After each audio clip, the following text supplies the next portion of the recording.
Voici donc le journal de 18 h à la une. Donc ce soir, Emmanuel Macron, je vous le disais, qui se met au chevet du monde paysan au salon de l'agriculture. Le président de la République parcourt les allées du salon depuis ce matin, un peu avant 8 h. Journée marathon au milieu de la foule, des visiteurs au contact d'un monde agricole déjà en état d'urgence face notamment aux menaces de la sécheresse. Bonsoir Arthur Delaborde. Bonsoir à tous. Vous suivez Arthur pour nous la journée du chef d'État, une journée qui avait débuté dans une ambiance on va dire plutôt bon enfant, mais qui s'est progressivement tendue au fil de la journée à l'image de cet échange musclé qu'a eu le chef d'État avec un activiste écologiste venu l'interpeller.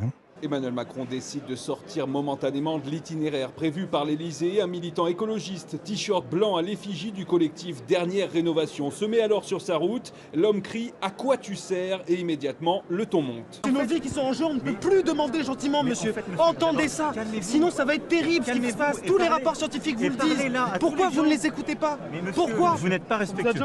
Vous êtes la démonstration d'une forme de violence civique. On a essayé les alertes, la Convention citoyenne pour le climat. J'ai été élu par le peuple français. C'est pas un Vous êtes débat. élu par qui? C'est pas un débat, monsieur. Eh ben alors partez. Chahuté, Emmanuel Macron s'attarde dans une immense cohue. Quelques minutes plus tard, il se justifie devant les micros. Moi j'accepte de me faire engueuler, de me faire bousculer, de débattre. J'ai toujours fait ça.